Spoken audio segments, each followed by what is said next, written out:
16h-18h, l'équipée sauvage. Mathieu Noël. Un scientifique éminemment rigoureux, directeur de la prestigieuse revue Ciel et Espace, même si, attention, Alain Sirou sait également s'amuser.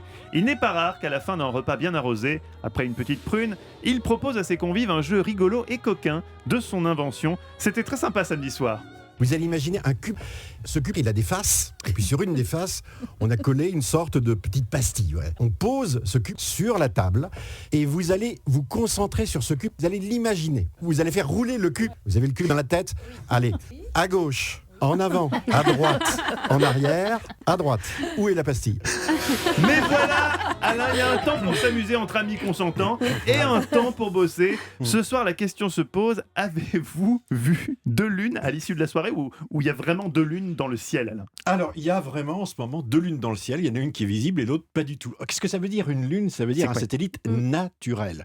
Bon, un satellite, c'est quelque chose qui tourne autour d'une planète. Ça peut être un satellite artificiel, on en connaît 4000. Puis un satellite naturel, c'est la Lune. Et on sait aujourd'hui, donc c'était la découverte annoncée cette semaine, qu'il y a une deuxième lune. Alors, elle s'appelle 2020 CD3, vous voyez, c'est un acronyme qui tourne en 47 jours, qui est présente depuis, on sait, à peu près 3 ans. Puis ce qui va vous faire rire, c'est que ça... Elle est récente, elle est arrivée. Elle est récente et elle a la taille à peu près d'une voiture. D'accord. Donc c'est une poussière, c'est un tout petit caillou. Alors pourquoi c'est intéressant ? C'est un bloc rocheux. Oui, sans doute, c'est ce qu'on appelle un morceau... Non, mais le mec dirige Ciel et Espace. Non mais on ne peut pas y aller, c'est trop petit. Oui, on peut je vous demande pas d'y aller, Alain, je vous demande juste de la décrire. Alors, oui, mais je peux pas vous décrire ce que je n'ai pas vu. On a pour l'instant une lumière, c'est-à-dire la photo, c'est un tout petit point. Et ce qui est intéressant, c'est de savoir comment on a découvert ça. Vous savez que des planètes tournent autour du Soleil. Mercure, Vénus, la Terre, Mars, Jupiter, Saturne, Uranus, Neptune, on a oublié Pluton. Et qu'entre Mars et Jupiter, il y a ce qu'on appelle la ceinture des astéroïdes, c'est-à-dire des millions de cailloux, des petits, des gros, qui vont de quelques kilomètres à quelques mètres. Quelques kilomètres quand même. Ah ouais, et qui tournent comme une planète qui serait pas constituée. Puis de temps en temps, par des modifications, des attractions gravitationnelles, certains se mettent... sur une orbite qui peut croiser la Terre ou qui fonce vers le Soleil. Donc il y a des perturbations gravitationnelles.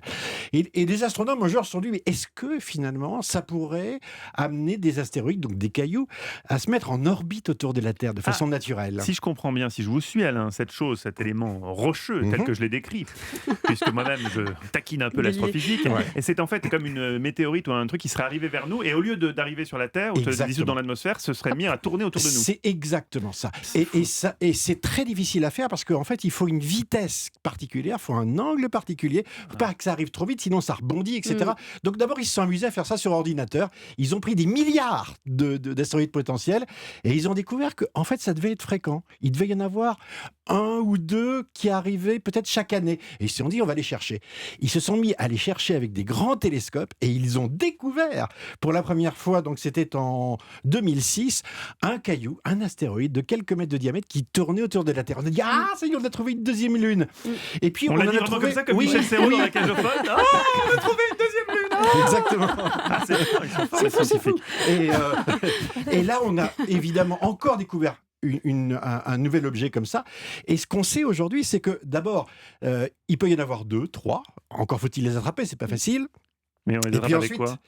C'est les attraper, les voir. Non, je sais voir. Mais on peut pas, parce que là, on pourrait décrocher la Lune. Oui, on pourrait la décrocher, mais elle est quand même un petit peu assez loin, mais vous avez raison. Et puis surtout, ça ne reste pas, c'est-à-dire ça repart. C'est-à-dire que, il y a alors ça repart dans l'espace, c'est-à-dire il y a des instabilités. Ce qui est intéressant au bout du compte, c'est finalement notre Lune à nous. Pourquoi est-ce qu'elle est là ? Et oui, pourquoi elle ne se détache pas, elle ? Pourquoi est-ce qu'elle reste ?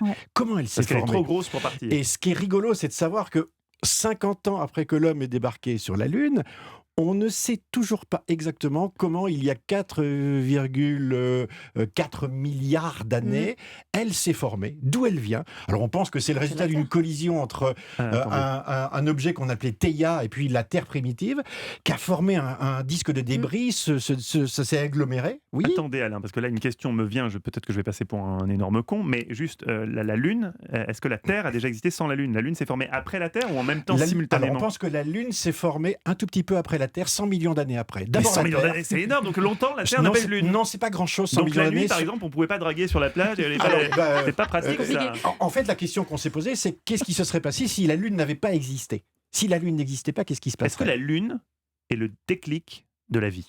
Peut-être. Peut-être que ça a C'est pu vertigineux. stabiliser. Ah, c'est Peut-être- vertigineux quand je pense comme ça. Peut-être que ça a pu stabiliser. En tout cas, ça a participé. On avance. Et au bout du compte, alors c'est ça qui est formidable dans les enfants, la curiosité, c'est-à-dire que on prend une anecdote et on tire le fil. Et être scientifique, c'est rester enfant, c'est pouvoir poser des questions en disant mais d'où ça vient la Lune? Pourquoi est-ce qu'elle est là? Pourquoi est-ce qu'elle reste alors qu'il y en a d'autres qu'on voit pas mais qui repartent? Et ça, je trouve ça, pour le compte, merveilleux. C'est l'heure du qui tout double, les amis. Chacun de nos journalistes ont 10 secondes pour défendre leur candidature. Axel de Tarlet, pourquoi Aurélie Valogne devrait-elle voter pour vous? Eh bien, ma chère Aurélie, je compte sur ce qu'on appelle la solidarité entre auteurs. Car votre serviteur est l'auteur de l'excellent La crise est finie, au cherche midi, 14,90 € dans toutes les bonnes librairies. Mon Dieu. Oui. Voilà, c'était drôle, hein, comme. C'était effectivement. Alors, il faut expliquer à nos c'était pas une auditeurs blague. que Bah, Axel si, nous j'ai avait écrit un promis une bouquin, il est blague. toujours en vente. Je l'ai relu. Alors, C'est moi vous qui pouvez l'ai l'acheter. relu, ce livre. Et il était bien, hein, C'est- avant même Bah, ta relecture. C'était pas mal. C'est terrible de se saborder comme ça à quelques secondes du vote. C'est terrible. Alice Amida, pourquoi voter pour vous? Bah, peut-être parce que c'est un hommage au livre, à Gustave et puis à Einstein, hein, qui disait qu'on a tous du génie en soi, qu'il suffit de le révéler. Et peut-être que les plateformes Internet peuvent nous aider à révéler le génie qui est en chacun de nous. Citer Einstein, ça marche toujours, surtout Ouais. quand c'est dans le bouquin de l'invité. Ève Roger, pourquoi voter pour vous et votre chronique sur le gras, les vertus du gras? Eh ben, je regarde mes concurrents, Anissem Mida, Axel de Tarlet, Alain Sirou. Ils sont brillants, ils sont beaux, mais il leur manque quelque chose. Ben, il leur manque un bourrelet, contrairement à moi. Bien joué, Ève. Alain Sirou, pourquoi voter pour vous et votre petite lune supplémentaire? Bah, parce que vous allez pouvoir raconter une histoire aux enfants, que c'est de la poésie, et puis je dirais, sans doute un brin d'humour aussi. Moi, je peux pas m'empêcher de penser à Pierre Dac qui disait, en regardant la Lune, la preuve que la Lune est habitée, c'est qu'il y a de la lumière. Ah, ça c'était très beau. beau. Ça c'était beau, oui. Ah oui. Ça c'est de l'humour, Ouais. Axel.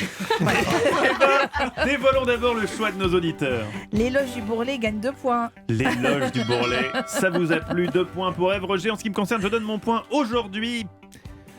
J'hésite un petit peu, mais je vais le donner à Alain Sirou, parce que c'est lui qui m'a fait le plus rêver avec cette histoire de lune. Mais de toute façon, mon avis compte peu ici, vous le savez, c'est l'invité qui a le dernier mot. Aurélie Valogne, qui, selon vous, mérite d'être sacré chroniqueur du jour? Alors c'est un choix très très difficile. Je fais la petite musique de suspense. toutes les prestations étaient de qualité, mais le conseil de classe a rendu son verdict. Et malheureusement, le grand gagnant aujourd'hui est Alain Sirou. Alain Sirou remporte une fois de plus l'équipée sauvage avec sa lune. Oui, pourquoi malheureusement?